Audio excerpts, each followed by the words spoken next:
one of the most famous fighters of his generation, fighting in one of the famous stadiums in the world.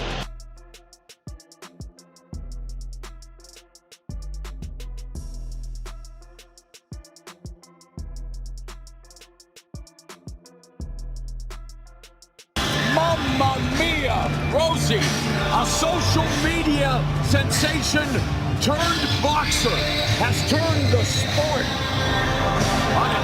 on its ear. This is incredible. And what must be going through this 27-year-old's mind, like so many members of his generation, dealing with mental health issues?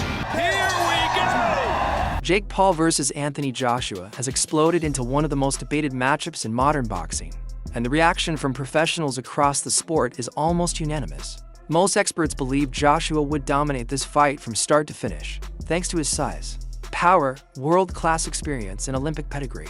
Jake Paul has grown as a boxer, beating MMA fighters and fringe contenders, but he has never stood across from a true top-tier heavyweight. Analysts agree that Paul's only chance is to land something unexpected early.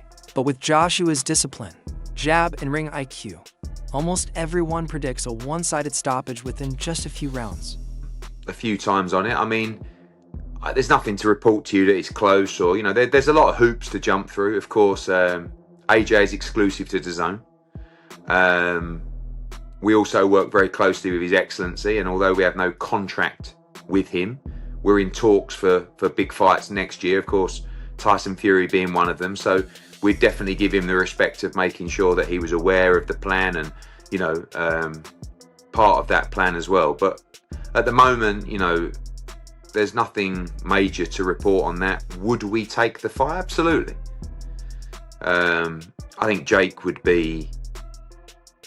I mean, my estimations of Jake Paul would go through the roof if he signed to fight Anthony Joshua, because I just can't believe in my mind that he would do something like that. I mean, Gervonta was a smart one because of his size. Like, you know, I think actually he would have had a lot of success against Jake Paul, but the size is a problem. But this would just be, you know, like if Jake Paul was to take the fight with AJ, you'd really have to maybe carry his balls in a wheelbarrow on the ring walk, you know, because that would be, because AJ wouldn't mess around in there, you know. So it would be huge, but nothing to tell you it's... And now the fight is real. Officially scheduled for December 19th, 2025 at the Casa Center in Miami. The bout will be broadcast worldwide on Netflix, and this is not an exhibition. It is a fully sanctioned heavyweight fight under Queensberry rules, 8 rounds, 3 minutes each, with 10-ounce gloves. To make the matchup more competitive, Joshua agreed to a contracted weight limit of 245 pounds, far lower than his usual fighting weight, with both men putting their professional records on the line. This matchup comes with real consequences, real knockouts. Happening, Jake Paul will face the 2-time unified heavyweight world champion Anthony Joshua on Friday, December the 19th in Miami, Florida. It's going to be an 8-round fight with 3-minute rounds and 10-ounce gloves. It's Joshua's first fight since being knocked out by Daniel Dubois in September last year. Jake Paul won a unanimous decision against veteran Julio Cesar Chavez Jr. earlier this year. Well, Jake Paul said this: a professional heavyweight fight against an elite world champion in his prime. When I beat Anthony Joshua, every doubt disappears and no one can deny me the opportunity to fight for a world title. To all my haters, this is what you wanted. To the people of the United Kingdom. And real danger. But while the fight is locked in, the boxing world is divided. Many fans and experts believe Jake Paul is being overly ambitious, stepping far beyond his proven level. They argue that Joshua isn't just bigger, he's elite, polished, and seasoned against world champions. While Jake is still testing himself against veterans past their prime, Dave Allen didn't hold back, warning that the fight is a major risk not for Jake Paul, but for Anthony Joshua. The real deal respond to me as I tweeted my thoughts about delusion, which again, I think is more about what Jake said about Anthony Joshua and what he'll do to him. That was the more delusional aspect of this. Amanda Serrano said, at Jake Paul is the truth.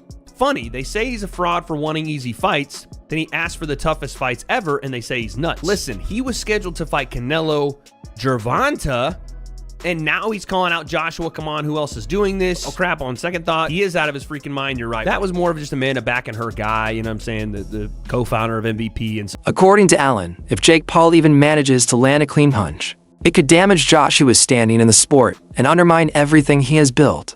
He believes this fight may be more about business and entertainment than real competition, and fears that hardcore boxing fans will see it as a step down. For Joshua, top-level heavyweight fighting a YouTuber who hasn't truly earned the right to be there. Lost to Tommy Fury. You can't. Anthony Joshua cannot box Jake Paul. Horrific. He's dangerous for one, and two, if Jake Paul even lands a glove on him, it just diminishes everything that he's achieved. Jake Paul won't last 2 minutes for me. Never mind Anthony Joshua. It's ridiculous. It's a joke. If AJ does say yes to going in against Jake Paul, does he harm his legacy? I would lose a bit of respect for him, and I think a lot of boxing people would as well, to be honest. Why would he box him? Two-time heavyweight champion of the world, one of the best heavyweights the last 20 years, held British boxing on his back. People might say he deserves to box Jake Paul, but why though?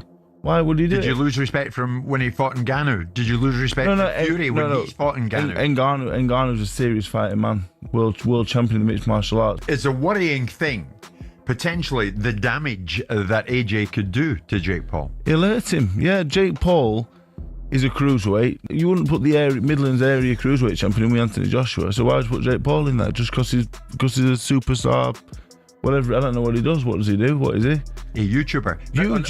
It's just not worth it. He's got enough money as it is. Why risk all that for a few more quid? I don't like it. Roy Jones Jr. also weighed in, shutting down the idea that Jake Paul is anywhere close to becoming a legitimate world champion. While Jones admits Jake could eventually position himself for a title shot, he insists Paul has never tested himself against boxers with real pedigrees. If Paul steps up to that level, Roy believes the top fighters would beat him convincingly. No. Why? I think if they make him fight tough opponents, guys with experience, those guys will beat him. Now, if you catch somebody like myself at the end of their career, or somebody like Tyson, he caught at the end of their career, the chances are much higher. Because now it becomes more of a 50-50. You got a guy who's better than him, but the age factor. You understand me? And that's the only way to balance it for him to make it a 50-50 fight. Somebody who's on his level at the same age, those guys have too much experience. You understand me? So he's not going to beat those guys. But you find a guy who is past his prime, who has a mentality further than his, but past their prime, it kind of evens. Joshua's promoter, Eddie Hearn, went even further, calling Jake Paul an average fighter.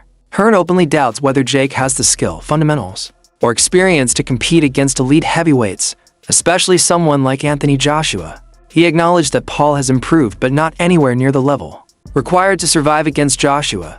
Hearn also criticized Jake Paul's bold claims, like saying he could beat Canelo Alvarez, calling the idea insane. Good for the sport of boxing? Yes, I know these guys. They're unbelievably bright. I mean, Logan, much brighter than Jake, in my opinion. But Jake's smart. Okay. Content, we have our ups and downs. Yeah. I respect Jake. I actually respect him in a boxing sense as well. But we fell out because I told him he was average. That's actually a compliment. Like, to be an average fighter, coming to this kid who's 26, 27, decides to go into boxing. We had a conversation where he's actually telling me he's going to beat Canelo Alvarez. And I'm looking around for Paul hopefully gets flattened. So, I mean, I know the money's there, but does ultimately boxing get damaged? Well, I think so. But I think boxing damages itself left, right, and centre. But I think the reputability and the credibility of some of these boxing sanctioning bodies is poor anyway. But I think it does get damaged. Even if it's an exhibition fight, which it might well be. Well, then what's the jeopardy in that? If it's an exhibition fight, which it shouldn't be, if it's a proper fight, then Jake Paul going into a fight with Anthony Joshua, to me, is absurd. I mean, Anthony Joshua is a legitimate two-time heavyweight champion of the world. He may have got destroyed by Daniel Dubois, but notwithstanding, there's nothing physically wrong with Anthony Joshua that he can't execute. Mentally, he might be in a little bit of a difficult position after the loss to Daniel Dubois. Jake Paul, if this is not going to be, curated into a little dance around exhibition, could find himself in the way of getting seriously hurt here, like Francis Ngannou did. Francis Ngannou was an MMA fighter that got blasted out by Anthony Joshua. A fitter, more focused Anthony Joshua than the version we've got now, possibly. But this, to me, is everything that's wrong with boxing. It's a money play, nothing wrong. I don't begrudge Anthony Joshua getting 50 million quid for an easy night's work. That's fantastic returns. Most people would take it. From the boxing world, Jake Paul is now a professional fighter. Whether we categorise him as a YouTuber or not, he's licensed to fight, which means that the governing body should be suggesting that this is not a fight that possibly they should be looking to sanction. Yeah. But they will, because the sanctioning fees will be enormous. Anthony Joshua will not lose his legacy like some people are suggesting, because no one will remember it in 2 or 3 years' time. If he embarrasses himself in there, they'll remember it. If he goes in and knocks him out in 30 seconds flat, or turns it into a little bit more of a sort of Jake LaMotta raging bull, holding him up for a few rounds and then not. But like it or not, the fight is happening. No safety net. No exhibition rules. A real sanctioned heavyweight war. On the world's biggest streaming platform. Jake Paul called for the challenge. Anthony Joshua accepted it. Now, on December 19th, the world finds out whether this is a historic upset or the most predictable knockout of the decade.